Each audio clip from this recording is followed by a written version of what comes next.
Genesis chapter 13, verse 1 to 18. Let's now look at the text. Right, verse 1.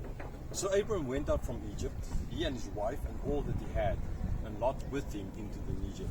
Right, just a reminder quickly of what happened in the previous chapter. So they went into the promised land. Right, they couldn't stay there very long because of the drought. They went into Egypt. Abram said, "This is Sarah, my sister." Right, Sarah was taken by Pharaoh as a wife, with all the logical implications of that, most likely. And now then Pharaoh find out that this is just this Abram's sister. Why? Because of the plagues that God sent on them. Okay, and we will see later on how Moses, writing this, is using that to point again to the plagues that God, the 10 plagues that God sent over Pharaoh, connecting, in other words, Genesis here in the story with Abram being kicked out of Egypt, with them being ultimately kicked out after being in the land and working as slaves in the land, and God sent the 10 plagues. Okay, connecting these stories. Right. And as well connecting it back to being kicked out of the Garden of Eden. Okay, so God sent Adam and Eve out of the Garden of Eden, right, and put the angels there to protect the garden. And like in the previous chapter, we saw how Pharaoh kicked out Abram out of Egypt and told his soldiers, his warriors, to basically make sure they're not coming back. Okay, so there's that, and then there's looking forward to the time of Moses. So see, all these stories are connected. They're all connected. Looking back, present, looking forward, connecting ultimately Genesis, Exodus, and in that sense as well, connecting ultimately then as well as Jesus, where Jesus was sent out of Egypt. Out of Egypt I have called my son. Right? So here in this verse we see they're leaving with his wife, with Lot still all. Right? And Lot clearly is here mentioned because of what's going to happen in the rest of the chapter. So they go into the Egypt. Right? It's just north, it's in the desert area. Right. Verse 2. Now Abram was very rich in livestock, in silver and in gold. Right? Where did he get a lot of this? He got it from the Egyptians. Again, this is as well pointing towards when the Israelites are going to leave Egypt in a couple of 100 years from now, about 400 years from now. Okay? And that as well they left with a lot. And why did they have a lot? Because the Egyptians gave them a lot after the plagues. Right? So the stories repeat itself. Verse 3. And he journeyed on from Egypt as far as Bethel, to the place where his tent had been at the beginning, between Bethel and Ai, to the place where he had made an altar at the first. And there Abram called upon the name of the Lord. Okay, so he didn't stay in Egypt, he went further north. And to the same place where he had pitched his tent before, between Bethel and Ai. And the other thing that happened in this place, as a reminder in this chapter, is that Abram made an altar there, the first altar he made to God there. And now again, after surviving, after God did this miracle for him, by grace, not because he deserved it, he actually sinned, he lied. Okay, so God came through for him, and gave him what he didn't deserve. Here he now calls on the name of the Lord. This as well is a reminder back to where in Genesis chapter 4, where after Cain killed Abel, right, and Adam and Eve had the next son, Seth, and in those days they start calling in the name of the Lord. So this is a reminder. And then as well again a reminder of the future where the people will be led out. Why did they go? The excuse was, or the reason was, so that they can, as Moses told Pharaoh, that we can go and worship God. In other words, go and call upon the name of the Lord. Right? And this is now after Abram, he left Egypt, now calling upon the name of the Lord. Like in the future, they will leave after being enslaved in Egypt and go to the mountain, and where they're going to call upon the name of the Lord, where God is going to give them the 10 Commandments, through Moses to them. Verse 5. And Lot, who went with Abram, also had flocks and herds and tents. So, verse 6. So that the land could not support both of them dwelling together, for their possessions were so great that they could not dwell together. Okay, so from these two verses we see Lot has been going with Abram the whole time, because Lot was supposed to be culturally the one, since Abram had no children, he was the one supposed to then inherit everything, to take the line further, because Lot's own father was already dead, right?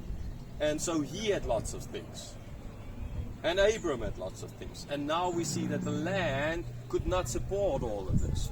There was not enough place for all of them anymore, and so the possessions were great, and they could not dwell together anymore there. So verse 7, as a result of this, as a result of all of the stuff that they had, they now had a problem. Next thing arises, strife arises. Verse 7. And there was strife between the herdsmen of Abram's livestock and the herdsmen of Lot's livestock. At that time the Canaanites and the Perizzites were dwelling in the land. So the fact that they were blessed, having so many things, now led to strife, right? Having lots of things doesn't always, in most cases, isn't very good. So they say a rich person can never have enough. The more they have, the more they want. Okay, and when you have nothing to worry about. You don't need to buy insurance to protect your car, your house, and everything. When you just have a bamboo hut, right, you don't buy insurance. Burns down, you build another one, kind of, right? Poor people have other things to worry about, as we see from Proverbs. So, yeah, the poor people need to worry about where will they get food. But rich people, they have all these things that they need to worry about. And it can lead to then sleepless nights. As not enough food for a poor person can lead to sleepless nights. So here in this case, it doesn't lead to sleepless nights. In a certain sense, it leads to strife, which will lead to sleepless nights. Okay, so we can't live together. What do we do? How do we solve this problem?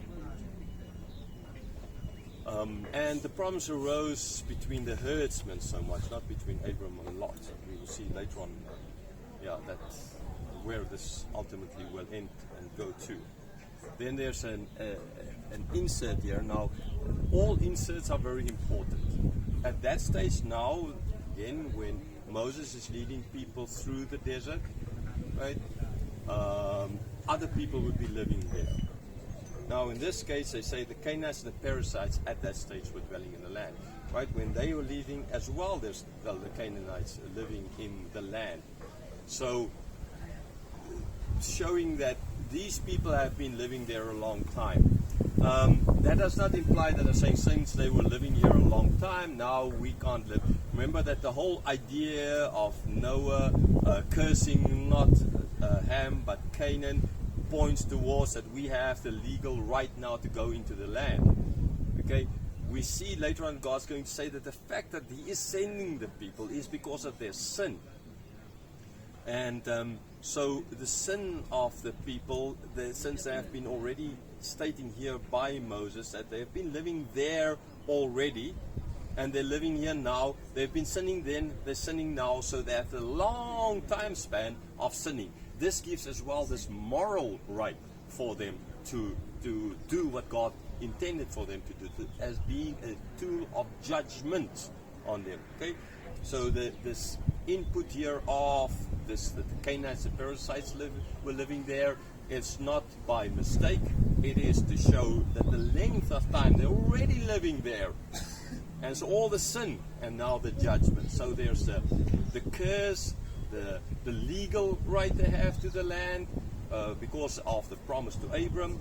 there's the curse, the moral right, and as well if the moral right is because they've been living there, been sinning so long, so you do need, as judgment, to judge them. Right, so just remember, none of these things, none of these so-called inserts or seemingly inserts are there just randomly. They're all for a reason. Verse 8. Then Abram said to Lot, let there be no strife between you and me, and between your herdsmen and my herdsmen, for we are kinsmen. And so Abram tries to solve this. Because the strife between the herdsmen will ultimately lead to strife between him and Lot. And as Lot was supposed to be the one to take over, and Abram here in this sense, because of this, is so kind of easy letting Lot go, right? I am pretty sure if you see this that there was, Abram was like he was willing to let Sarah be abused, be known, to use the Genesis terminology for that, by Pharaoh, right? So that he can survive, so that the promise, that he can make the promise of God come true. He was willing later on to have his servant become the one to take the line further. But he is not willing. I mean, he took Lot with, so forcefully most likely, but he's so easy, he's so fast to let Lot go, right? And let God even choose the better parts, like I don't care which part you take whatever you want to, just kind of get away. Kind of, I mean, I don't know, that might be stressing it a little bit, maybe too far, but clearly we can see that there was some bad blood for some other reason between them, not just because of the herdsmen. The other reason as well why, because, and I mentioned already, is the fact that the Moabites and the Ammonites, enemies in a certain sense, they're going to be a big problem later on for the Jews, right, throughout the centuries. Okay? And so that is as well then Moses most likely downplaying or showing that Lot is not a very important person here. Lot is like he's not the one. He's not the one from whom we will come, right? And so yeah, that those kinds of things I think you sure can draw a conclusion from the fact that he's kind of fast to let him go and giving him the choice. Verse 9. Is not the whole land before you? Separate yourself from me. If you take the left hand, then I'll go to the right. Or if you take the right hand, then I'll go to the left. Right? So it's like this land. It's like, see, isn't the whole land here in front of you? Look at this beautiful, I mean, you have like, there's a river down there, and there's some mountains over there, and there's like, right, there's a lot of beauty here. Okay, in this case where we are now, there's a lot of beauty. Okay, again, this is not the right time of the year to be here because there's some smoke in the air. It's because of agriculture, how they do things here, right? But after the rainy season, it's clean, blue skies, very green, very beautiful here. Okay, so Lot and Abram, they're on this place where they can look down and showing the whole land, right? So separate yourself. You choose. So you choose. You as Lot, the younger, is not supposed to get the first choice. If you go to the left, right, then I'll go to the other side. If you go to the right side, then I'll go to the left. Verse 10. And Lot lifted up his eyes and saw that the Jordan Valley was well watered everywhere, like the garden of the Lord, like the land of Egypt in the direction of Zoar. This was before the Lord destroyed Sodom and Gomorrah. So he lifted his eyes up. It's like, put his hands like, oh, okay, where can I see? Where can I see? Where is a better place? Okay, there. Oh, there is a beautiful valley, right? Here are lots of valleys in this area with very fertile land, like the inlay where we went the other day, 2 days ago. Right, so, man, everything grows there. Right, you just throw the seed in the ground, and before you know it, 5 days later, you have a tree bearing mangoes. Kind of, I mean, sure, that's not going to happen, right? But that's very fertile. And so the other things that he saw here is that it's like the garden of the Lord. So here's the connection between, again, back to Eden. This is like the garden of the Lord. This is like Eden. And there is a forward, like Egypt. They just came from Egypt. They were just kicked out of Egypt. Okay? But there's a future when they will go down to the land of Egypt to survive. And then they will be enslaved in the land of Egypt. So Egypt with its water, the Nile, we're speaking here of the Nile Delta, where the water flows into the Mediterranean, right? The whole area around Alexandria, right? So, but what's the other thing? Right, so they've been kicked out of Eden, they've been kicked out of Egypt, sin. Okay? And Egypt is Eden is sure a very good thing, right? A beautiful place. But Egypt is always like a place of slavery, not a good place. But the people, even then, remember when they were walking through the desert, like, oh, but in Egypt we had all those food, and now we have nothing, right? Want to go back to Egypt? Slavery. Go back to slavery. So this connection here immediately between the Garden of Eden and Egypt has both been well watered, as both, like now the Jordan Valley that he's looking at, the thing that is determining his choice is what he sees, right? What he can get from it, not the moral part of it.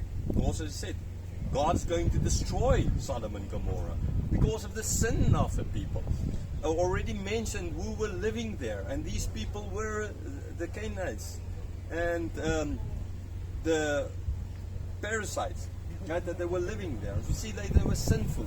The Sodom and Gomorrah is going to be destroyed. So morally, this is a bad place, but it looks so good. We can make so much money. Okay? And lots of Christians are like that. They see Christianity, well, sometimes I think the majority, they see Christianity as a tool of making money. This is a religion that can make me rich. Other religions might not make me rich. Okay, so they do it, they follow, they become Christians for the wrong reasons. They go for the wrong reasons. They choose sin ultimately because it can make them rich. Humans, we choose things, right? We put that above us. So when Lot is not looking at the moral right thing to do, but at the economically right thing to do, which then turns out the wrong thing. Why? Because, as we see later in this Genesis, he's going to lose it all. Totally lose it all. So, be that a lesson to you. Don't look at what looks economically right, but what is morally right. What does God want? Okay, if God wants you to not do something, and by doing it you might become very rich, but it's the wrong thing, then don't do it, because that is not the right thing. Let God will, the word, dictate your choice, not the eyes, right?